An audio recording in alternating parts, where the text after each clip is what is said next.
बिछुड़े भाई मिल जाएंगे, सब मिलकर मोद मनाएंगे। कुंती का त्यों ही परम तनय ज्येष्ठ, बल बुद्धिशील में परम श्रेष्ठ। और क्या करेगा? पद त्राण भीम पहनाएगा। भीम तेरे को चप्पल पहनाएगा।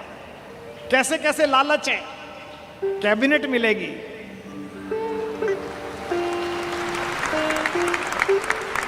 और उसमें भी कोई छोटा मोटा मिनिस्टर नहीं, सीधा ही प्राइम मिनिस्टर। पद त्राण भीम पहनाएगा, हैं? धर्मादिप युधिष्ठिर चमर डुलाएगा। तेरे दरबार के बाहर कौन खड़े होंगे? पहरे पर पार्थ प्रवर होंगे। जो तेरा दुश्मन है, तेरा छोटा भाई अर्जुन, ये तो तेरा एनएसजी कमांडो बनेगा। पहरे पर पार्थ प्रहर होंगे, सहदेव नकुल अनुचर होंगे। सब लोग तुझे पहचानेंगे, असली स्वरूप को जानेंगे। खोई मणि को जब पाएगी, आखिरी दाव जो मारा है, खोई मणि को जब पाएगी, कुंती फूली न समाएगी।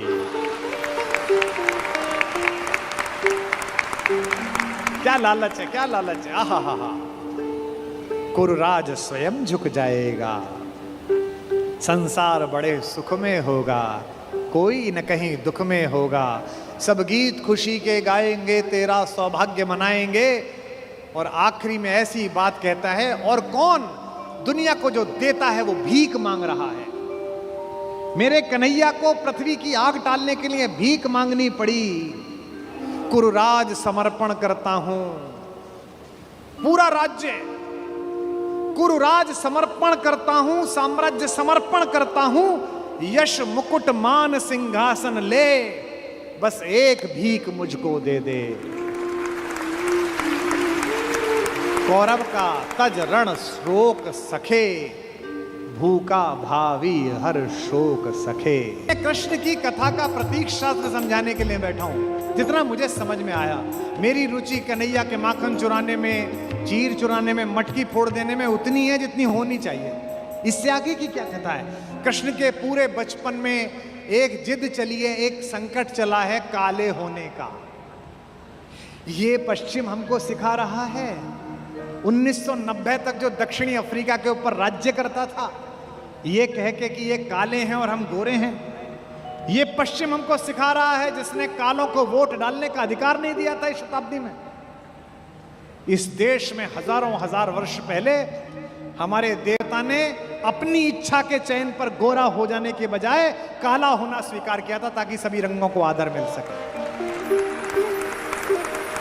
चाहता तो मेरा देवता गोरा भी हो सकता था, उसके हाथ में है, उसने सृष्टि बनाई है, गोरा होकर पैदा हो जाता। ना मेरा राम गोरा है, ना मेरा कन्हैया गोरा है, ना मेरा शंकर गोरा है। ताकि रंग के आधार पर पृथ्वी पर घूमता हुआ कोई भी मनुष्य मिले तो हिंदुस्तानी, भारत से जाने वाला सनातनी उसे कलेजे से लगा सके कि मेरे भगवान के रंग का है, मेरे आराध्य के रंग का है। मैंने 10 साल पहले जन्माष्टमी पे व्रत में था मैं, तो मेरी माँ भी पंजीरी बना रही थी। पंजीरी आप जानते हो? पंजीरी जानते हो? हाँ, सरकार में बहुत बंटती है।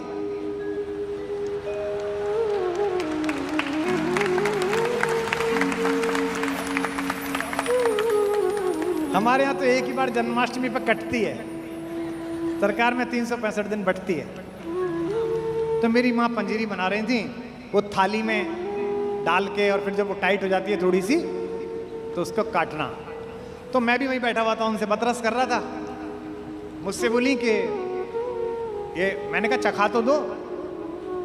तो उन्होंने वो जो जिस चाकू से काट रही थी, तो मेरी तरफ इशारा कर, जो दूर हटा हाथ, जब व्रत खुलेगा तब मिलेगी, पहले भोग चढ़ेगा। अरे मैंने कहा मैं भी तो कन्हैया ही तुम्हारा, दे दो, इसमें क्या दिक्कत है, घर में ही मौजूद है, वहां कहाँ आ जाओगे? बोली नहीं, बकवास नहीं, बनाने लगी। मुझसे बोली अच्छा चल एक काम कर, जा तब मिलेगा जब पहले कृष्ण जी पे कुछ लिख के ला, रात को जब व्रत खोलेंगे तब सुनाना। मैंने 4 पंक्ति कन्हैया पे लिख ली, राधा की ओर से, कि राधा बेचारी इतना प्रेम करा और कृष्ण उन्हें मिले ही नहीं। तो मैंने 4 पंक्ति लिख दी, और मैंने जल्दबाजी में उन्हें सुना दी 2 घंटे बाद ही, कि देखो ये लिखी हैं पंक्ति, आपको भी सुना देता हूं। कृष्ण को कहां ढूंढे, राधा क्या कह रही हैं कि हो काल गति से परे चिरंतन, अभी यहाँ थे अभी यहीं हो काल गति से परे चिरंतन, अभी यहाँ थे अभी यहीं हो। कभी धरा पर कभी गगन में। बचपन में माँ से बोले कन्हैया की माँ, मैं दाऊ बलराम को चिड़िया दिखा रहा था, तो मैंने इधर की तरफ हाथ उठाया तो सूरज इधर की तरफ दिखने लगा। तो माँ ने कहा तुझे क्या पता, तू जिधर की तरफ उंगली उठा देगा सूर्य और चंद्रमा को तो दिशा में जाना ही पड़ेगा, तुझे क्या पता। तो कभी धरा पर कभी गगन में, कभी कहाँ थे कभी कहीं हो। तुम्हारी राधा को भान है तुम सकल चराचर में हो समाए। तुम्हारी राधा को भान है तुम सकल चराचर में हो समाए। बस एक मेरा है भाग्य मोहन के जिसमें होकर भी तुम नहीं हो। बस एक मेरा है भाग्य मोहन। मैंने कहा कविता सुन लो राधा की ओर से। बोली अरे अच्छा भैया, मैं गांव जाती हूँ, खेत पे जाती हूँ, हमारे वहाँ खेत पर हमारे पुरखे रखे हुए हैं, उनको जल चढ़ाने। तो ट्रैक्टर चलाते हुए बच्चे आ जाते हैं कि अम्मा ये मोबाइल में भैया की प्रेम की कविता है, तू इतना ही प्रेम सीखा कि राधा को कृष्ण नहीं मिले। अरे वाह रे मेरे कवि। और कह के अम्मा किचन में चली गई। मुझे लगा कि अम्मा मुझ पे टोंट मार के गई हैं कि राधा को कृष्ण नहीं मिले। मैंने व्रत खोलने से पहले 4 पंक्ति और लिखी, वो भी स्मरण कर रहा हूं, सुनाता हूं कि न द्वारिका में मिले विराजे, न द्वारिका में मिले विराजे, न द्वारिका में मिले विराजे। बिरज की गलियों में भी नहीं हो, न योगियों के हो ध्यान में तुम, अहम जड़े ज्ञान में नहीं हो। तुम्हें ये जग ढूंढता है कान्हा, मगर इसे ये खबर नहीं है। तुम्हें ये जग ढूंढता है कान्हा, मगर इसे ये खबर नहीं है। बस एक मेरा है भाग्य मोहन, अगर कहीं हो तो तुम यहीं हो। बोल राधा रानी की। बस एक मेरा है भाग्य मोहन। इसलिए एक बार सच्चे मन से पुकारो तो सही, घनश्याम मन के पुकारो तो इसी परिसर में माता का आविर्भाव होगा। कैसे कि मेरे जीने में मरने में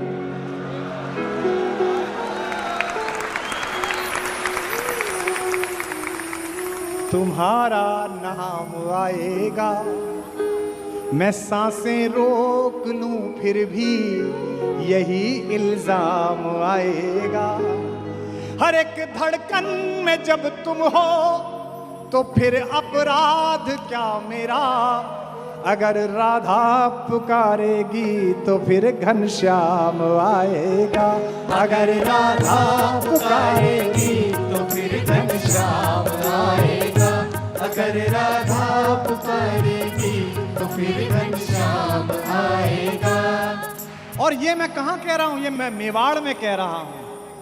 कोई और जगह होती तो होता लोगों को झूठ लगता है। इस मेवाड़ में तो नई नई विवाह होकर आई मेड़ता की एक राजकुमारी ने अपने कक्ष का पट बंद करके विवाह की पहली रात कृष्ण से बात करी तो बाहर ननद को पता चला कि कुंवर तुम्हारी पत्नी तो किसी पुरुष से बात कर रही है, अंदर से किसी पुरुष की आवाज आ रही है। मैं उस मां मीरा के मेवाड़ में बोल रहा हूं। ये कम बड़ी बात है यहां बोलना। ये कभी कृष्ण बनकर अनुभव करो, ये कभी राधा बनकर अनुभव करो। कन्हैया ने भी नहीं सिर्फ कन्हैया बनकर अनुभव किया, राधा बनकर अनुभव कम किया। इसीलिए माता के प्रति जो प्रेम है, हम बेटों का जो लाड़ है, उतना कन्हैया से नहीं है, उनसे हम शिकायत कर देते हैं। इसीलिए राधा से मिलने के लिए जब कृष्ण पहुंचे तो बांग्लादेश के कवि ने, बंगाल के कवि ने, काजी नजरुल इस्लाम ने, जो मौलवी था, जो मुअज्जन था, ये होली पर जरा सा गाल पर रंग अमाख आपके गाल पर क्या लग जाता है, आपकी कौमी एकता संकट में आ जाती है तो अच्छी बात नहीं है। रसखान से सीखो, रहीम से सीखो, काजी नजरुल इस्लाम से सीखो। सियासत लड़ाती रहे, कोई दिक्कत नहीं, उसका काम है। चुनाव आते जाते रहें। हमर वो तो तुम वो हैं कि तुम मेरे गांव में रहते थे शकील मियाँ, तो मैं जब भी निकलता था मैं तुमसे राम राम करता था और तुम भी पलटकर मुझसे राम राम करते थे। हमारा आप तो वो रिलेशन के लिए। नजरुल ने बंगला में गीत लिखा, मैंने उसका हिंदी में अनुवाद किया है। अगर तुम राधा होते श्याम, अगर तुम राधा होते श्याम। महसूस करके देखिए कैसी वेदना है हमारी माँ की। अगर तुम राधा होते श्याम, अगर तुम राधा होते श्याम। मेरी तरह रातों में दिन में, उन्होंने बांग्ला में लिखा, हमारी मौतों दिवसों निसी दिन, मैंने हिंदी करी। मेरी तरह रातों में दिन में जपते श्याम का नाम, अगर तुम राधा होते श्याम। अगर तुम राधा होते श्याम, अगर तुम राधा होते श्याम। बन फूलों की माल निराली, जो पहने घूम रहे हो, बन फूलों की माल निराली, बन जाती तब नागन काली। कृष्ण प्रेम की भीख मांगने, कृष्ण प्रेम की भीख मांगने आते, लाख जन्म तुम आते आते इस ब्रजधाम। अगर तुम राधा होते श्याम। अगर तुम राधा होते श्याम। अगर तुम राधा होते श्याम। चुपके चुपके चुपके चुपके चुपके चुपके तुमरे हृदय में बसता बंसी वाला। चुपके चुपके तुमरे हृदय में बसता बंसी वाला। धीरे धीरे उसकी धुन से बढ़ती मन की ज्वाला। पनघट पे तुम नैन लगाए रहते आस लगाए। कारे के संग प्रीत लगाकर, कारे के संग प्रीत लगाकर हो जाते बदनाम। अगर तुम राधा होते श्याम। अगर तुम राधा होते श्याम। अगर तुम राधा होते श्याम। 3 चरित्र और अगला सारा समय केवल इन पर। एक रुक्मिणी और एक राधिका, एक पटरानी और एक दीवानी, और एक दूसरी लुभानी जो चित्तौड़ के किले में नाची, पागल होकर नाची। ये 3 मेरी माएं, और इनको थोड़ा थोड़ा समय, जितना मेरे पास रस है, जितना मेरे पास स्मृति है, मैं आपके माध्यम से देखता हूं। सूरदास ने एक पद लिखा है कि एक बार जब तीज के मेले में सारे परिवार को लेकर द्वारिका से कन्हैया आए तो ठकुरानी दीवानी से मिली थी। सोच के देखिए कि रुक्मिणी और राधा जब मिली होंगी तो कैसा दृश्य होगा। एक ने बालक कन्हैया को देखा है और एक ने राजनीतिज्ञ कृष्ण को देखा है। एक ने मनमोहक बातों में इस विश्व को फंसा लेने वाले एक नायक को देखा है, और दूसरे ने अपने हाथ पर चक्र धारण करके इस पूरे विश्व को अनुशासन में ले आने वाले शासक को देखा है, महायोद्धा को देखा है।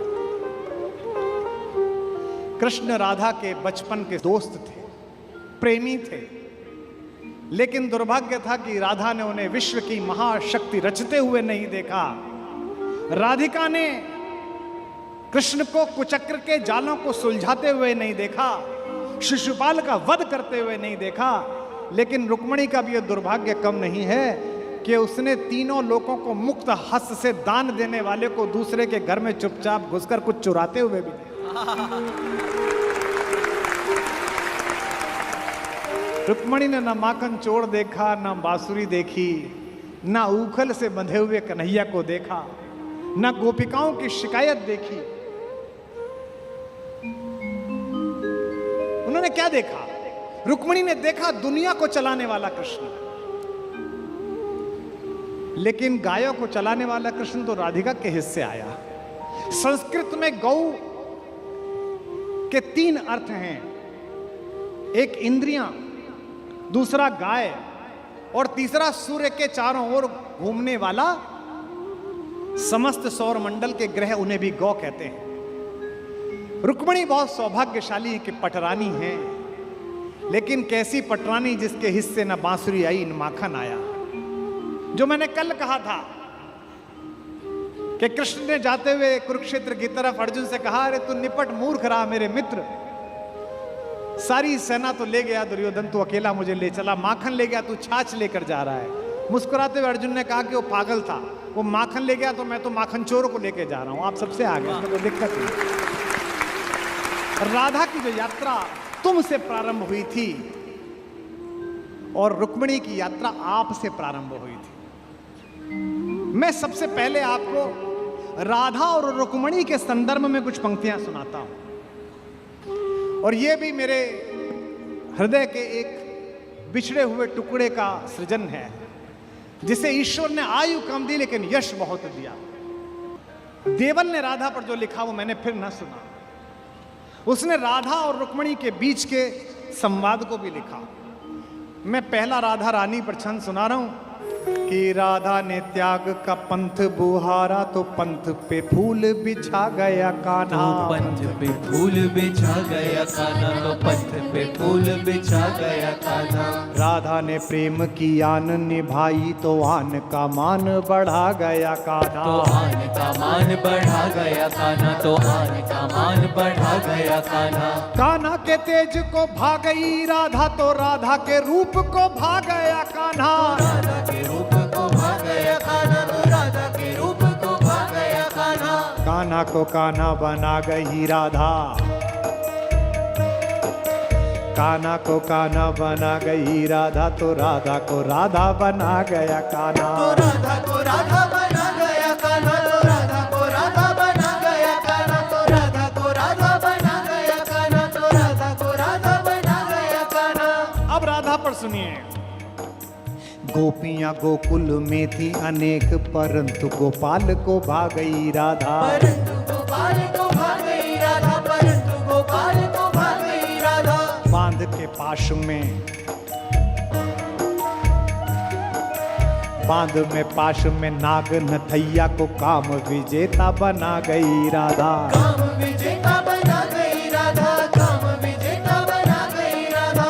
काम विजेता को प्रेम प्रणेता को प्रेम पीयूष पिला गई राधा, प्रेम पीयूष पिला गई राधा, प्रेम पीयूष पिला गई राधा।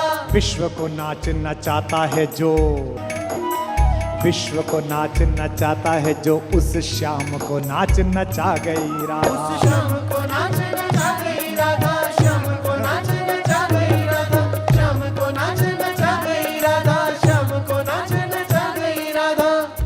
लोगों ने बड़े बड़े ध्यान किए, लोगों ने बड़ी बड़ी तपस्याएं की, लोग बैठे रहे, ग्रंथ पढ़ते रहे, गीता पढ़ते रहे, उनको नहीं मिली और नाचते नाचते किसे मिला कान्हा।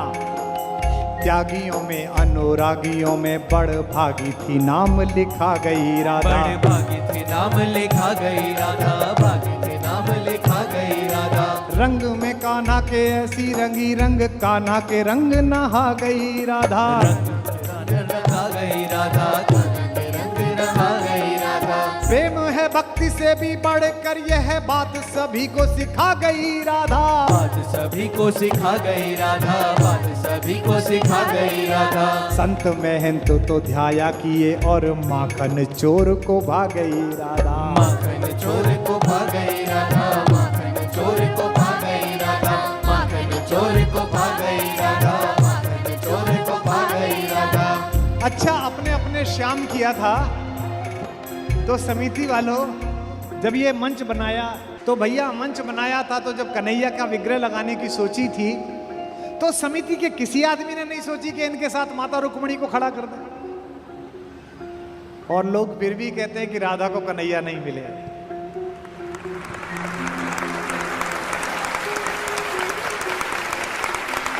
के ब्याही न श्याम के संग न द्वारिका, या मथुरा मिथिला गई राधा। या मथुरा मिथिला गई राधा, या मथुरा मिथिला गई राधा।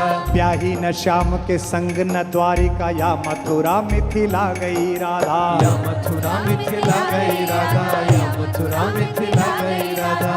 पाई न रुक्मणी साधन वैभव,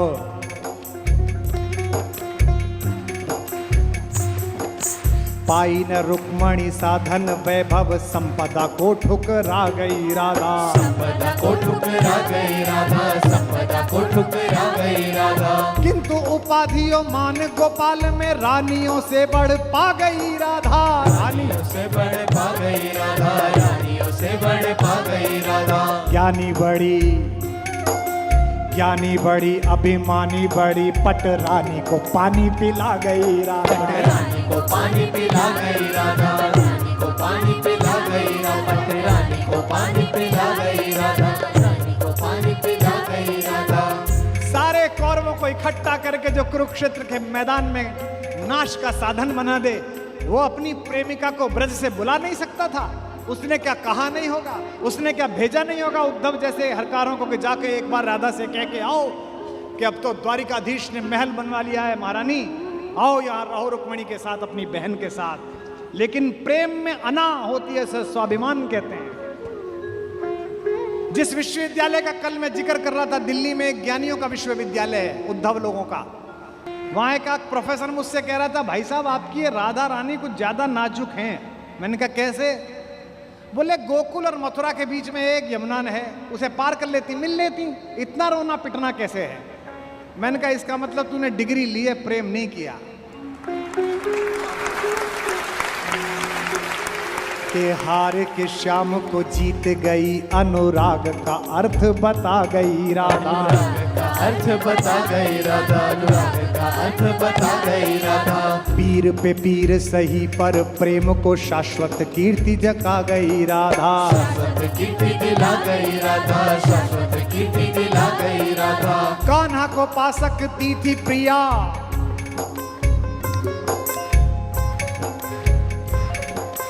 कान्हा को पा सकती थी प्रिया, पर प्रीत की रीत निभा गई राधा। प्रीत की रीत निभा गई राधा, प्रीत की रीत निभा गई राधा। कृष्ण ने लाख कहा, कृष्ण ने लाख कहा, पर संग में ना गई तो फिर ना गई राधा। ना गई तो फिर ना गई राधा, ना गई तो फिर ना गई राधा, ना गई तो फिर ना गई राधा, ना गई तो फिर ना गई। बोल राधा रानी की।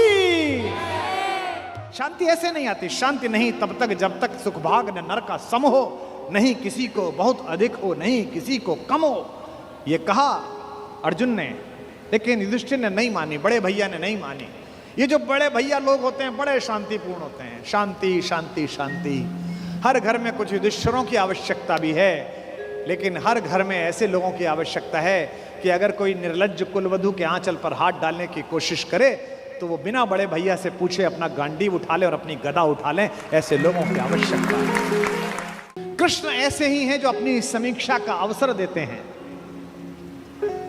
हस्तिनापुर के दरबार में खड़े हुए कृष्ण, जिनकी भगवत्ता के विषय में स्वयं जानते हैं द्रोणाचार्य, स्वयं जानते हैं पितामह भीष्म, स्वयं जानते हैं धृतराष्ट्र, उसके बाद भी वो भ्रम पैदा करते हैं कि मुझसे युद्ध किया जा सकता है, मुझे बांध सकता है। क्योंकि दुर्योधन को वह दुर्बुद्धि का संकेत देने की क्रिया भी भगवान की है। आप सब जानते हैं कि बचपन में एक बार कृष्णा अर्थात द्रौपदी अर्थात यज्ञसेनी, जो यज्ञ की अग्नि से निकली थी, जिसके शरीर में सुगंध आती थी। भारतीय स्त्रियों के इतिहास की सबसे दीपित चरित्र है द्रौपदी। इस देश को इस समय अबलाओं की आवश्यकता नहीं है, अपने केशों पर अगर कोई निर्लज्ज हाथ डाल दे तो उसकी छाती फाड़ देने का साहस पैदा करने वाली द्रौपदियों की आवश्यकता है। भगवान यूं तो शांति लेने के लिए गए थे। जब खाना खाने लगे और पांडवों ने कहा, युधिष्ठिर ने विशेष रूप से कहा, माधव मैं युद्ध नहीं चाहता, आप जाना और कहना बस 5 गांव हमें दे दें, हम 5 भाइयों को हम काम चला लेंगे। माधव ने कहा, बड़े भैया जो आपने कहा है वही होगा। लेकिन माधव तो युद्ध ही चाहते थे। माधव चाहते थे कि एक बार निरंकुश शासकों के छोटे छोटे राज्य विगलित हों और एक अखंड विश्व में अखंड भारत का निर्माण हो, भारत की एक अखंड श्रृंखला का निर्माण हो। शांति ऐसे नहीं आती। शांति नहीं तब तक जब तक सुखभाग न नर का सम हो, नहीं किसी को बहुत अधिक हो, नहीं किसी को कम हो। ये कहा अर्जुन ने, लेकिन युधिष्ठिर ने नहीं मानी, बड़े भैया ने नहीं मानी। ये जो बड़े भैया लोग होते हैं बड़े शांतिपूर्ण होते हैं। शांति शांति शांति। हर घर में कुछ युधिष्ठिरों की आवश्यकता भी है, लेकिन हर घर में ऐसे लोगों की आवश्यकता है कि अगर कोई निर्लज्ज कुलवधू के आंचल पर हाथ डालने की कोशिश करे तो वो बिना बड़े भैया से पूछे अपना गांडीव उठा ले और अपनी गदा उठा ले। ऐसे लोगों की आवश्यकता है। और समय पर ये गांडीव और गदा नहीं उठे तो मान लेना कि समाज में महाभारत प्रतीक्षा कर रहा है। पृथ्वी लाशों से पटेगी, कोई नहीं रोक सकता। शांति लेने के लिए गए। कृष्णा ने भोजन कराया, द्रौपदी ने भोजन कराया। भोजन कराने के बाद निर्वासन की कुटिया से कृष्णा बाहर आई और हाथ धुलाने लगी माधव के। तो उसने कान्हा से पूछा कि कान्हा, याद है तुम गर्मी की छुट्टी में हमारे घर आए थे? कृष्ण ने कहा, याद है कृष्णा, तुम मुझसे चौसर में हार गए थे। कृष्ण ने कहा, याद है कृष्णा, मैंने तुमसे कहा था कि मैं इस हार का कुछ लूंगी, जिसे कहते हैं ना O2 अंग्रेजी में, I O2। तो द्रौपदी ने कहा, कृष्णा ने कहा, You owe to me, तुम्हारा मुझ पर उधार है। एक वादा उधार है, एक कसम उधार है, एक शपथ उधार है। और वादा कैसे तोड़ देते, वचन को कैसे भंग कर देते कृष्ण? क्योंकि मैंने पहले भी बताया था कृष्ण कुछ अलग नहीं है। कृष्ण भी तो उसी खानदान का कंटिन्यूएशन है जो ये कहता है कि रघुकुल रीति सदा चली आई, प्राण जाई पर वचन न जाई। भी तो वही है, बस सूर्य से चंद्र में आए हैं, इतना ही तो हुआ है। मुस्कुराते हुए कृष्ण ने कहा, मांग क्यों मांगती है? आज क्यों मांगती है? बोले यही समय है। हस्तिनापुर क्यों जा रहे हो? कृष्ण ने कहा, अरे अंदर बात नहीं सुनी, बड़े भैया कह रहे थे शांति लेने जा रहा हूं, जाओ शांति लेके आओ। द्रौपदी ने कहा, तुम्हें उस हारी हुई बाजी की शपथ देती हूं, युद्ध लेकर लौटना। यह तो कृष्ण को पता ही था कि युद्ध मिलेगा, लेकिन शठ को, मूढ़ को, दुष्ट को अंतिम समय तक समझाना आवश्यक है, ताकि विश्व भर को, समाज को संदेश जा सके कि यह तो पिटने का ही अधिकारी था। किसी मूर्ख को, किसी जड़ को, किसी पापी को, लगातार बदतमीजी करने वाले किसी व्यक्ति को आपको पता हो और आप सड़क पर पीट दो तो 4 लोग उसके समर्थन में खड़े हो जाएंगे, क्यों इस भले आदमी को मार रहे हो? लेकिन वो लगातार बदतमीजी गली में करे, मोहल्ले में लगातार गुंडई करे, उससे पूरा मोहल्ला परेशान हो, और एक दिन कोई लड़का जिसकी जवानी ठीक से फूटी हो वो पकड़ के उसे थपड़िया दे और छाती पे घुटना रख के बैठ जाए तो लोग कहेंगे सही पिटाई हुई इसकी, ऐसी योग्य था। दुर्योधन पिटना है, दुर्योधन की मृत्यु तय है, ये तो तय है। लेकिन कृष्ण जगत को भी बताना चाहते थे। महाकवि दिनकर कहते हैं, वर्षों तक वन में घूम घूम, बाधा विघ्नों को चूम चूम, सह धूप घाम पानी पत्थर, पांडव आए कुछ और निखर, सौभाग्य न सब दिन सोता है, देखें आगे कब हो। मैत्री की राह बताने को, दुर्योधन को समझाने को, सबको सुमार्ग पर लाने को, भीषण विध्वंस बचाने को भगवान हस्तिनापुर आए, पांडव का संदेश लाए। 2 न्याय अगर तो आधा दो, 2 न्याय अगर तो आधा दो, पर इसमें भी यदि बाधा हो तो दे दो केवल 5 गांव, रखो अपनी धरती तमाम, हम वही खुशी से खाएंगे, परिजन पर आसी न उठाएंगे। दुर्योधन वह भी दे न सका, आशीष समाज की ले न सका, उल्टे हरि को बांधने चला, जो था असाध्य साधने चला। जब नाश मनुज पर छाता है, पहले विवेक मर जाता है।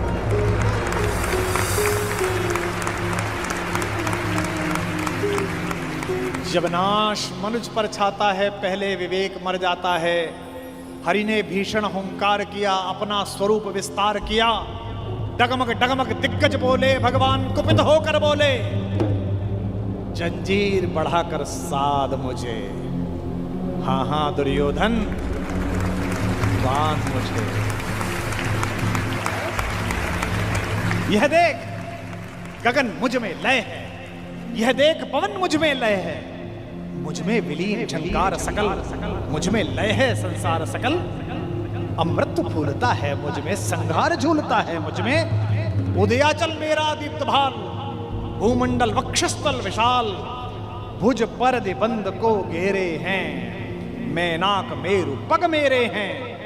दीप्ते जो ग्रह नक्षत्र निखर, सब हैं मेरे मुख के अंदर।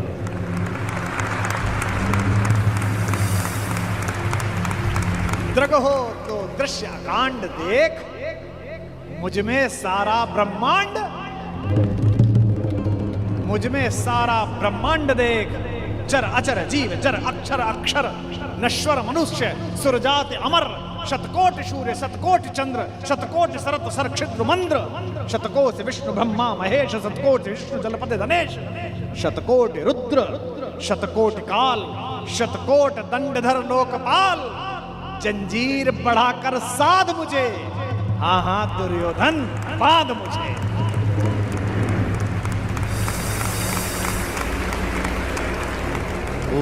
लोक अतल पाताल देख, गत और अनागत काल देख। यह देख जगत का आदि सृजन, यह देख महाभारत का रण। मृतकों से पटी हुई भू है, पहचान कहां इसमें तू है। अंबर में कुंतल चाल देख, पद के नीचे पाताल देख। मुट्ठी में तीनों काल देख, मेरा स्वरूप विकराल देख। सब जन्म मुझी से पाते हैं, सब लौट मुझी में आते हैं। जिह्वा से कड़ती ज्वाल देख, सांसों से पाता जन्म पवन। पड़ जाती मेरी दृष्टि जिधर, हंसने लगती है सृष्टि उधर। मैं जभी मूंदता हूं लोचन, छा जाता चारों ओर मरण। सवाल देखना,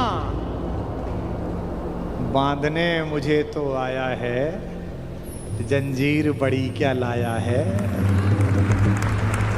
यदि मुझे बांधना चाहे मन, पहले तो बांध अनंत गगन। और ये दो पंक्ति भगवान का भरत वाक्य, सूने को साध न सकता है, वह मुझे बांध कब सकता है। यह जो उद्घोष है, कहां बंधा कन्हैया, ये कौन कह रहा है इतना बड़ा दृश्य दिखाकर, जिसमें पिता में भीष्म जैसा ज्ञानी भी मूर्छित हो गया। केवल एक बचा देखने वाला, केवल एक ने देखा। किसने? विदुर ने। धृतराष्ट्र तो मन की आंखों से महसूस कर रहे होंगे, पर विदुर ने वो साक्षात दृश्य देखा जिसके घर का साग खाकर गए। ये जो कन्हैया है, जो दुर्योधन को देखने का अवसर भी नहीं देता, जो कहता है कि अगर विश्व को साध सकता है, शून्य को साध सकता है, तो मुझे बांधना। यही कन्हैया यशोदा के आंगन में यमलार्जुन के बीच में रस्सी से बंधा हुआ एक पहर तक रोता रहता है, मैया अब खाली कर दे, अब छोड़ दे, अब नहीं चुराऊंगा। बड़ा हो तो ऐसा और छोटा हो तो ऐसा, इसी का नाम कन्हैया। अर्जुन के जीतने में एक ही रोड़ा है, एक ही व्यक्ति है जिससे माधव को भी लगता है कि ये शक्तिशाली रहा तो मेरा दोस्त, मेरा भाई युद्ध हार सकता है। भगवान ने उसे कितने प्रेम से टैकल किया है। राजनेताओं को सीखना चाहिए, कृष्ण से कूटनीति सीखनी चाहिए। जब संधि फेल हो गई और युद्ध लेकर माधव लौटे, तो विदुर के घर पर सुबह ही सुबह कुछ मेहमान आए, कृष्ण से मिलने आए। हम भी कहीं ठहरते हैं तो नगर के लोग मिलने आ जाते हैं, महत्वपूर्ण लोग मिलने आते हैं कि कुमार विश्वास है, तो हम सब कवियों से मिलने लोग आते हैं। तो विदुर के द्वारपाल ने कहा कि अंगराज कर्ण आए हैं। विदुर ने पूछा कि क्या मुझसे मिलना चाहते हैं? उनसे कहिए राज्यसभा में मिले, अब मैं अपने अतिथि के साथ व्यस्त हूं। और अतिथि भी कौन? माखन चोर। द्वारपाल ने कहा जी नहीं, वो आपसे मिलना नहीं चाहते, वो आपके अतिथि से मिलना चाहते हैं। कृष्ण ने कहा उन्हें आदरपूर्वक अंदर लेकर आओ। कर्ण आए, कर्ण ने प्रणाम किया। युद्ध में दुर्योधन की पराजय हुई हो चाहे कुछ भी हुई हो, महाभारत के जिन चरित्रों में से एक चरित्र पर मैं अंदर तक फिदा हूं, उनमें से एक कर्ण भी है। क्या योद्धा है, क्या अद्भुत। हाँ। कृष्ण मुस्कुराए। कर्ण के चेहरे पर दुख और पश्चाताप का भाव था। कर्ण ने हाथ जोड़कर कहा, माधव, मैं कल राज्यसभा में आपके साथ हुई बदतमीजी के लिए अपने मित्र दुर्योधन की ओर से आपसे क्षमा मांगने आया हूं। भगवान ने कहा, ईश्वर तुम जैसा मित्र सबको दे जो इतने बड़े अपराध के बाद भी क्षमा मांगने के लिए आ जाता है। ऐसा मित्र सबको मिले। कर्ण ने कहा कि अगर आप मुझे थोड़ा सा भी माधव प्रेम करते हैं तो मेरे मित्र को क्षमा कर दीजिए। उसने गलती की, उसे दूत के साथ ये व्यवहार नहीं करना चाहिए था, और आप जैसे दूत के साथ तो सोचना भी नहीं चाहिए था। भगवान ने कहा मैं उसे माफ कर दूंगा, लेकिन एक शर्त है कर्ण। अंगराज ने कहा कि इसी क्षण मैं आपको अंग प्रदेश का राज्य दे देता हूं। मेरा शरीर ले लीजिए, पर मेरे मित्र को माफ कर दीजिए। कृष्ण ने कहा, शरीर देने की इतनी उतावली में मत आओ अंगराज, समय तय हो चुका है, सबको देना पड़ेगा, तुमको भी देना पड़ेगा। पक्का तय है। कर सकते हो तो इतना करो, अब मैं वापस पांडवों के पास जा रहा हूं, हस्तिनापुर की सीमा तक मुझे छोड़ के आओ।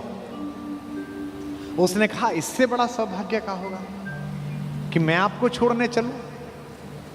आइए मेरे रथ में बैठिए।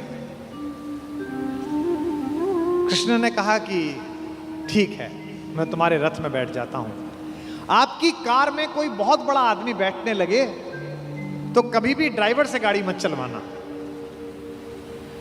ड्राइवर से कहना तू नीचे उतर, सवार बहुत बड़ा है, अब ड्राइव मैं करूंगा, गाड़ी खुद चलाना सदा। कर्ण ने अपने चालक से कहा कि नीचे उतर, इस रथ पर त्रैलोक्य का स्वामी बैठने वाला है, ड्राइव मैं करूंगा। और कर्ण तो ड्राइवर का ही लड़का है, सूत पुत्र है, उसको तो आता ही है रथ चलाना, और रथ चालक का बेटा है। कर्ण रथ चलाने लगा। भगवान पीछे से उतरकर कर्ण के पास आकर बैठ गए, और थोड़ी देर बाद उसका रथ छोड़कर उसे अपने रथ पर बिठा लिया। वहां भी वही रथ चलाने लगा। अब भगवान ने उससे बातचीत शुरू की। देखिए कितने बड़े कूटनीतिज्ञ हैं ये कन्हैया, दिखते भोले हैं लेकिन परम चालू। इनको पता था कि एक ये आदमी है जो फजीता करेगा, इसका मनोबल तोड़ो। पहली बार कर्ण को यह पता चला जो भेद उन्होंने बताया। हरि बड़े प्रेम से कर धर कर ले चढ़े उसे अपने रथ पर। रथ चला परस्पर बात चली, शमदम की टेढ़ी घात चली। शीतल हो हरि ने कहा हाय, अब शेष नहीं कोई उपाय। कर्ण अब कुछ बचा नहीं, हो विवश हमें धनु धरना है। अब तो हमें यह धनुष उठाना पड़ेगा, क्षत्रिय समूह को मरना है। मैंने कितना कुछ कहा नहीं, विषबाण कहां तक सहा नहीं। पर दुर्योधन मतवाला है, कुछ नहीं समझने वाला है। चाहिए उसे बस रण केवल, सारी धरती की मरण केवल। ये जो अहंकार है कि मैं कुछ नहीं दूंगा, क्या बोला दुर्योधन 5 गांव माने पे? सूच्यग्रम नैव दास्यामि बुना युद्धे न केशवः। हे केशव, तुम 5 गांव मांगते हो, मैं सुई की नोक के बराबर भी जमीन नहीं दूंगा। हे वीर तुम ही बोलो अकाम। बिना पार्शल हुए बोलना। कर्ण से पूछ रहे हैं क्या वस्तु बड़ी थी 5 ग्राम? 5 ग्राम ही तो मांगे थे। वह भी कौरव को भारी है, मत गई मूड की मारी है। दुर्योधन को बोधूं कैसे, इस रण को अवरोधूं कैसे? सोचो क्या दृश्य विकट होगा, रण में जब काल प्रकट होगा। बाहर शोणित की तप्त धार, भीतर विधवाओं की पुकार। निशस्त्र विशस्त्र बिल्लाएंगे, बच्चे अनाथ हो जाएंगे। चिंता में क्या और करूं, शांति को छिपा किस ओट धरूं। सब राह बंद मेरे जाने, अब पासा फेंका। पहले तो माहौल बनाया कि तुम सब मरोगे बेटा, तू भी मरेगा और तेरा यार भी। एक तरीका है बचने का। सब राह बंद मेरे जाने, हाँ एक बात है यदि तू माने। देखो कैसे फुसला रहे हैं। तो शांति नहीं जल सकती है, समरागनी अभी टल सकती है। पा तुझे धन्य है दुर्योधन, तू एकमात्र उसका जीवन। तेरे बल की है आस उसे, तुझसे जय का विश्वास उसे। तू संग न उसका छोड़ेगा, वह क्यों रण से मुंह मोड़ेगा। जब तक तू उसके साथ है वो लड़ाई नहीं छोड़ सकता। बस ऐसा कर तू उसे छोड़ दे। क्यों? क्या अघटनीय घटना कराल। एक बात बताऊं तुझे कर्ण, एक बड़ी कराल घटना इस खानदान में हो गई है, तुझे पता नहीं है। तू प्रता कुक्षिका, प्रथा मतलब कुंती, तू कुंती कोख का प्रथम लाल। तू कुंती का पहला बेटा है। ये पहली बार कर्ण को स्वयं भगवान श्री कृष्ण ने बताया है, सबसे पहली बार। अच्छा ये बात पहले भी बता सकते थे कभी, कर्ण तो रोज मिलता था। जब 14 साल का वनवास था तब बता देते। नहीं, अगर तुरुप का इक्का आ जाए तो शुरू में मत फेंको, बचा के रखो, फाइनल टेबल पे काम आएगा। अब कर्ण को बता रहे हैं कि तू तो कुंती का लड़का है। पनसूत अनादर सहता है, कौरव के दल में रहता है। किस्मत के फेरे में पड़कर का प्रेम सदा बसा दुश्मन के घर। निज बंधु मानता है, पर को कहता है शत्रु सहोदर को। पर इसमें दोष न तेरा है, तेरा कोई दोष नहीं है। अब कहा मान इतना मेरा, अब इतनी मान। चल होकर संग अभी मेरे, जहां 5 भ्राता तेरे। कहते हैं एक काम कर, अब मेरे रथ पे से उतरी मत। अब मैं हाँक रहा हूं और सीधा वहीं जाकर रुकेगा जहां तेरे 5 भाई हैं। जिसको जिंदगी में किसी ने भाई नहीं कहा, जो मां की एक पुकार के लिए जीवन भर तरसा है, उसको जिंदगी का सबसे बड़ा प्रलोभन दे रहा है हमारा कान्हा। क्या कह रहा है? बिछुड़े भाई मिल जाएंगे, सब मिलकर मोद मनाएंगे।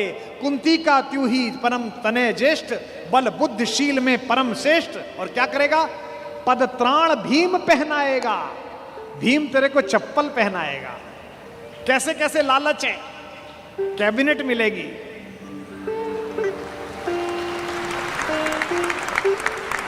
और उसमें भी कोई छोटा मोटा मिनिस्टर नहीं, सीधा ही प्राइम मिनिस्टर। पद त्राण भीम पहनाएगा, हैं? धर्मादिप युधिष्ठिर चमर डुलाएगा। तेरे दरबार के बाहर कौन खड़े होंगे? पहरे पर पार्थ प्रवर होंगे। जो तेरा दुश्मन है, तेरा छोटा भाई अर्जुन, ये तो तेरा एनएसजी कमांडो बनेगा। पहरे पर पार्थ प्रहर होंगे, सहदेव नकुल अनुचर होंगे। सब लोग तुझे पहचानेंगे, असली स्वरूप को जानेंगे। खोई मणि को जब पाएगी, आखिरी दाव जो मारा है, खोई मणि को जब पाएगी, कुंती फूली न समाएगी।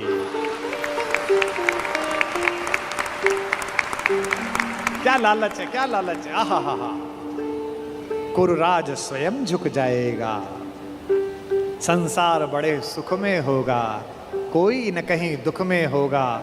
सब गीत खुशी के गाएंगे, तेरा सौभाग्य मनाएंगे। और आखिरी में ऐसी बात कहता है, और कौन दुनिया को जो देता है वो भीख मांग रहा है। मेरे कन्हैया को पृथ्वी की आग टालने के लिए भीख मांगनी पड़ी। कुरुराज समर्पण करता हूं, पूरा राज्य कुरुराज समर्पण करता हूं, साम्राज्य समर्पण करता हूं। यश मुकुट मान सिंहासन ले, बस एक भीख मुझको दे दे।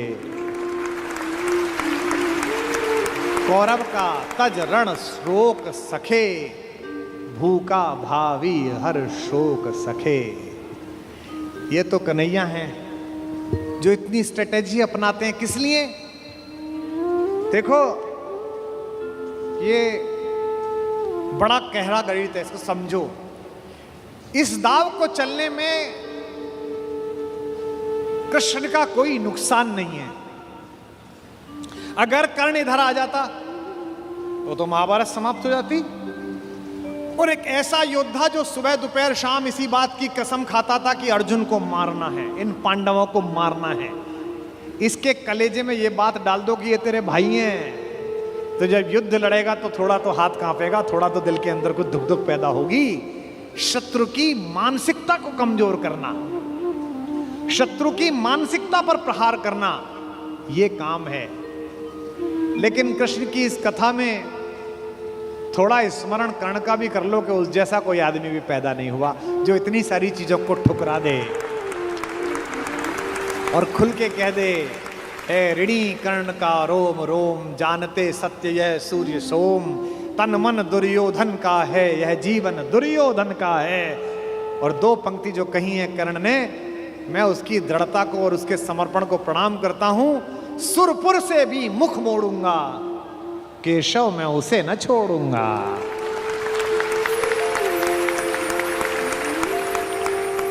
ये जो चरित्र है कृष्ण का योजना बनाने का, पहले कुंती को भेजा, जाओ बता के आओ कि तुम उसकी मां हो।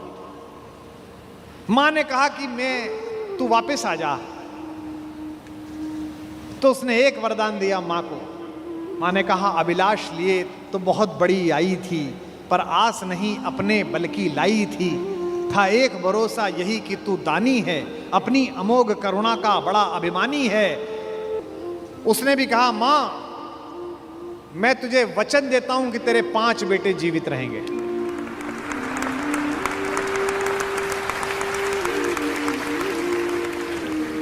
इसका मतलब है कि कर्ण ने कहा कि युद्ध के बाद 5 बेटे जीवित रहेंगे। अर्जुन के अलावा किसी पर हथियार नहीं उठाऊंगा। अर्जुन मिलेगा तो छोड़ूंगा नहीं, अर्जुन मर गया तो युद्ध समाप्त करवा दूंगा, तब भी तेरे 5 बेटे जिंदा रहेंगे। खुलकर कहूंगा ये मेरी मां है। और अगर अर्जुन का दाव चल गया मां, तो तुझे पता और मुझे पता कि हम मां बेटे हैं, तेरे 5 बेटे जिंदा रहेंगे। जा मां, मैं तुझे वरदान देता हूं। तू दान दान रही किंतु क्यों माता, पुत्र ही रहेगा सदा जगत में दाता। मैं ही देता रहूंगा, दुनिया तो उससे सदा सभी कुछ लेगी, पर क्या माता भी उसे कभी कुछ देगी। मैं एक कर्ण अतएव मांग लेता हूं, बदले में तुझको 4 कर्ण देता हूं। छोड़ूंगा मैं तो कभी नहीं अर्जुन को, तोड़ूंगा कैसे स्वयं पुरातन प्रण को, पर अन्य पांडवों पर मैं कृपा करूंगा, पाकर भी उनका जीवन नहीं हरूंगा। और जिन्होंने महाभारत पढ़ी है उन्हें पता है कि जब कर्ण सेनापति बना, उस दिन उसने 4 पांडवों को 5 बार पकड़ के छोड़ दिया। भीम तो उसके रथ के आगे आके नृत्य करने लगा, गुस्से में रोता हुआ कि मुझे अपमानित करके छोड़ता है, मैं क्षत्रिय हूं, मेरा वध कर मुझे मार दे। और गालियां बकने लगा, तू सूत का पुत्र है, तुझे क्या पता कैसे लड़ा जाता है। भीम के रथ को तोड़ दिया अपने तीरों से कर्ण ने। उसी कर्ण को इन्होंने, जो पीछे खड़े मुस्कुरा रहे हैं, बिना शस्त्र के मरवा दिया। उसके हाथ में कोई धनुष नहीं और मरवा दिया। अर्जुन से कहा, मार, अभी मार। आपको लग सकता है कि ऐसा क्यों हो गया? यही कृष्ण हैं जो कूटनीति को इस प्रकार नियोजित करते हैं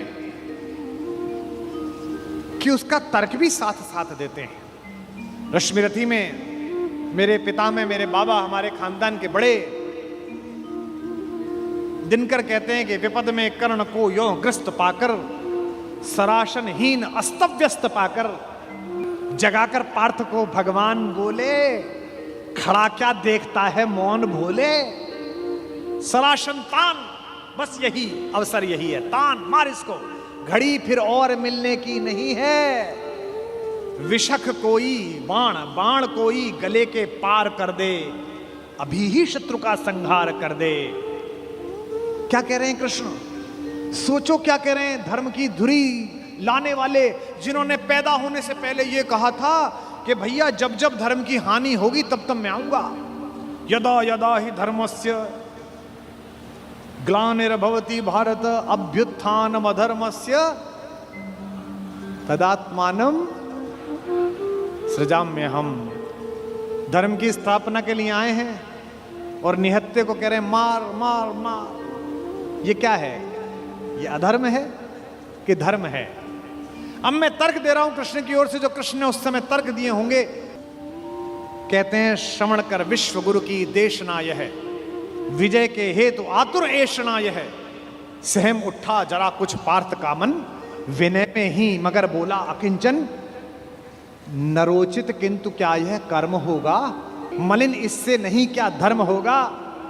हंसे केशव वृथा हट ठानता है, अभी तू धर्म को क्या जानता है।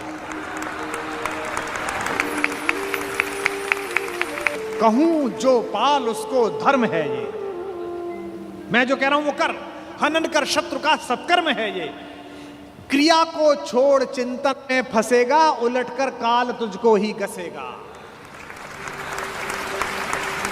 ये जो हमको सिखाते हैं कि हम दूसरे की सीमाओं का अतिक्रमण करके घर में जाके ना मार के आए, इनको पूछो कि जिस समय हिंदुस्तान के चौराहों पर बम फटते थे, इनको पूछो कि जम्मू कश्मीर में जाते हुए हमारे सीआरपीएफ के जवानों के मुंह पर मतदान के समय जाते हुए ये लफंगे चांटे मारते थे। इनको पूछो कि पड़ोसी के भीख मिले हथियारों से हिंदुस्तान की मां बेटियों को आतंकित करने वाले और केसर की क्यारी में बारूद भरने वालों को सीमा के अंदर पार घुस के मारा जाए कि ना मारा जाए। देश का एक एक बच्चा कहेगा कि मारा जाए। नहीं, जब पार्थ को देखा सुधरते, हृदय में धर्म का टुक ध्यान धरते, समय के योग्य धीरज को संजोकर कहा राधे ने गंभीर होकर। अब कर्ण बोला, हर पापी, हर अनाचारी, हर दुष्ट जिसने दुष्टता में साथ दिया है वो ज्ञान देने लगता है। भूल गया अर्जुन के कौन ज्ञान दे रहा है। अर्जुन के अंदर भक्ति, मनुष्यता, भावना सब पैदा हो गई। नरोचित धर्म का कुछ काम तो लो, बहुत खेले जरा विश्राम तो लो। फंसे रथ चक्र को जब तक निकालूं, धनुष धारण करूं, प्रहरण संभालूं। रुको तब तक चलाना बाण फिर तुम, हरण करना कर सको यदि प्राण तुम। नहीं अर्जुन शरण में मांगता हूं, समर्थित धर्म से रण मांगता हूं। कर्ण कहता है कि धर्म से युद्ध करो। कृष्ण मुस्कुराए कि बेटा अब फंसा के, अब मैं तुझे धर्म समझाता हूं, है ना। उपस्थित देख हो न्यायार्थ हरि को, निहारा पार्थ ने हो खिन्न हरि को। अर्जुन का तो सॉफ्टवेयर हैंग हो गया। इसे मारूं कि ये जो कह रहा है धर्म वो पालू, और जब सॉफ्टवेयर हैंग हो जाए तो क्या करना चाहिए। जब तुझसे ना सुलझे तेरे उलझे हुए धंधे, भगवान के इंसाफ पर सब छोड़ दे बंदे। खुद ही तेरी मुश्किल को वो आसान करेगा, जो तू नहीं कर पाया वो भगवान करेगा। उपस्थित देख यो न्यायार्थ हरि को, निहारा पार्थ ने हो खिन्न हरि को। मगर भगवान किंचित भी न डोले। अभी तक तो हंस रहे थे, मुस्कुरा रहे थे, करते मार। जैसे ही कर्ण ने धर्म बोला, भगवान के अंदर से आग निकली। कुपित हो वज्र सी यह बात बोले, प्रलापी हो उजागर धर्म वाले, बड़ी निष्ठा बड़े सत्कर्म वाले। मरा अन्याय से अभिमन्यु जिस दिन, कहां पर सो रहा था धर्म उस दिन।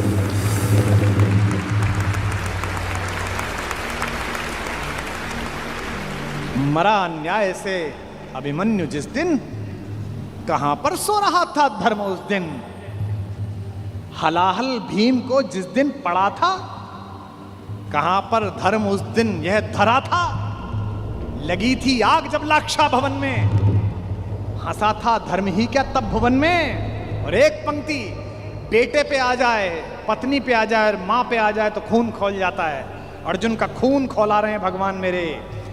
सभा में द्रौपदी की खींच लाके, सुयोधन की उसे दासी बताकर सुवामा जाति को आदर दिया जो, बहुत सत्कार तुम सबने किया जो, नहीं वह और कुछ सत्कर्म ही था, उजागर शील भूषित धर्म ही था।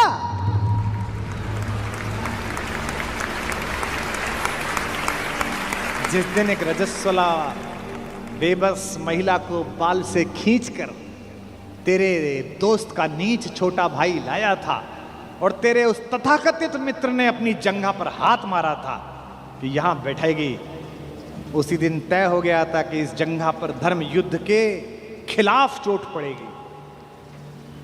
जो युद्ध जानते हैं वो सब जानते हैं, जुए में हार कर धन धाम जिस दिन हुए पांडव यति नष्काम, जिस दिन चले वनवास को तब धर्म था वह, शकुनियों का नहीं अपकर्म था वह, और कोई अपकर्म नहीं होता। कटी से नीचे प्रहार करना अधर्म है, लेकिन दुर्योधन की जंघा तोड़ी भीम ने, कोई नहीं। ये जो रणनीतिकार कृष्ण है, खांडव दहन हुआ, आप सबको पता है, आग लग गई, आग बुझी नहीं, इंद्र से भी नहीं बुझी, तो इंद्र ने अपने बेटे से कहा, अर्जुन से कहा कि भाई बुझा, सर्पों ने कहा कि बुझा, अर्जुन ने बादलों में तीर मारा और बादल बरसे। जब पुरुषार्थ आ जाता है तो तीर आदमी ऐसे ही मारता है, कभी बादल में मारता है, कभी जमीन में मारता है। पिता में भीष्म जब पड़े हुए थे शरशैया पर, उनके मुंह से निकला पानी, कोई सोने के मटका लाया, कोई चांदी के मटके लाए, उन्हें अर्जुन की तरफ देखा कि पड़पोते पानी, अर्जुन ने तीर मारा पृथ्वी पे। कुरुक्षेत्र चले जाइए, आज भी आपको मिल जाएगी वो नदी जहां जमीन का स्तर तक, वहां तक तीर गया। और साइंस देखिए तीर की, ड्रिलिंग देखिए कि उतनी ही तेजी से गया और धार उतनी ही आई जो पिता में भीष्म के होठों तक आई। आज भी अर्जुन के तीर से निकली हुई इस नदी को हमारे उत्तर भारत में बाण गंगा कहा जाता है, कभी दर्शन करके आइए उस नदी।